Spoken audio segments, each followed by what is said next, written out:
Hi folks, let me do number 28 with you. This is in the 7th edition book. These page number, it's the same page number, it's same problem in the 6th edition book number 28 on page 431, 7th edition books on page 44, 445-44. It's the same problem. So the only one that's different is the previous one I just did for you. Anyways, I want to it prompts you. Let me come down here. The only major difference I want to point out is x is global in this one. Okay, x is global, so all functions could access this variable x.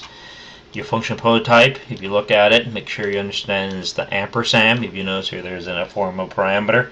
It's the data type we have here. There isn't any formal parameter as reference, which means the same thing. This is the bare minimum. So the second parameter, and the first parameter of summer is the reference, and the second parameter is the reference parameter. Take a look at this thing. On this left-hand side over here, I kind of constructed a table for us so I can write in here with this thing. So if you look at this right here, where int num1 is 2, num2 is 5, and x is 6.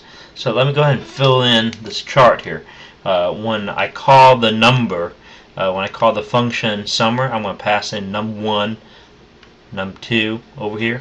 So num1 is equivalent to, if you look at this function, is equivalent to num1, int num1, and num2, int num2 is equivalent to b.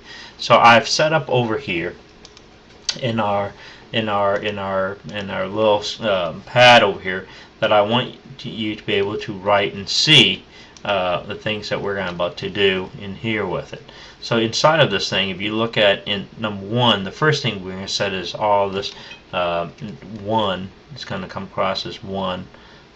Your 2. Let me darken this line here, a line a little darker here with it. So in here, line is 1. That's the first for num1. 2 is what? 5.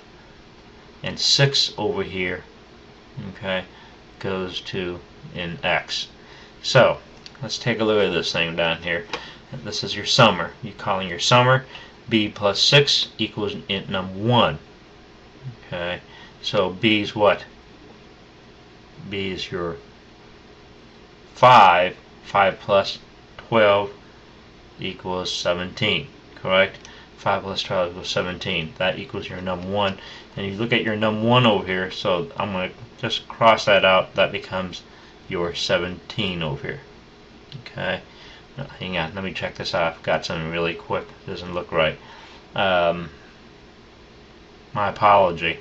This num1 should be a 2 because your int num1 starts out as a 2 up here. My apology. So it starts out with a 2, 5, and a 6 across the board, and then you actually plug this thing in as b is equal to 5 plus 12 does equal to 17. Okay, and then you come down here, you take the next statement down here. It tells you to do is a times b, 2 times b, which is b is 5, 2 times 5 is 10 plus 15, that's 15, now equals to 15. Okay, so that's your new a. Coming over, if you look at the next statement, it says int num1, which is what? Int num1 is 15, so that 15 plus 4 now equals to 19, sorry. Okay, so that's your 19. That's your last number with this thing. Alright, now remember now, B is not a reference parameter, so let me just circle the one that's going to change in the memory. It's going to go back to this 5 right here. This 19 is just a value parameter is being passed across. Your x is global, so it's always going to be changed to 6 with it because it's been initialized up here. So if you output this thing at this time, and if it comes out to the output, the first line is going to come out as, let me just write output here. The first thing that's going to come across is 15, comma, it's going to do what?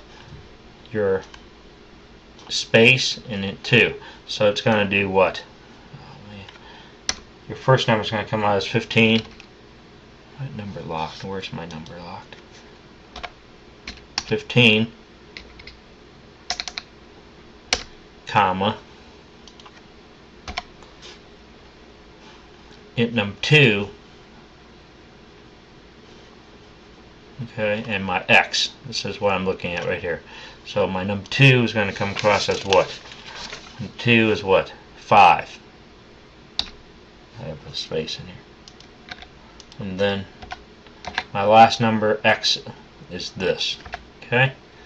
Now, coming down here, look at my fall. Let me check the time in this thing. Look at my fall. I pass int num1, num2. Okay? Now, if you look at fall, the only one that's reference parameter is the v. I create another column over here so you can see there's a v over here, right? And num1, num2 is being passed above it as well. So you're going to come in right now, looking at this the way how it looks like. 15 was your last memory for A, so that 15 actually needs to come over here and become your 15 at this time. Your int, your num2 that you're passing in, okay, which is num2, now is assigned this to x is equal to num2. So this x right here, here's this x right here. Alright, so here's this x equal to num2, so this now becomes your 6 right here. Okay, and then it says int num2 times 4, I'm looking at this, equals your v.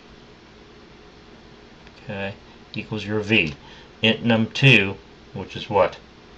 Int num2 is 6 times 4 equals v is 24. So this 6 now gets changed to a 24. Alright? Now your x needs for you to take your u minus v. Your u is 15 minus v. 15 minus v. 15 minus 24. So I come up with is negative 9. Okay?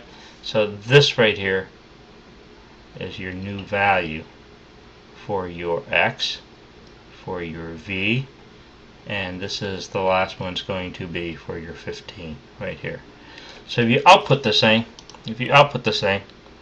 does it output 24? Okay?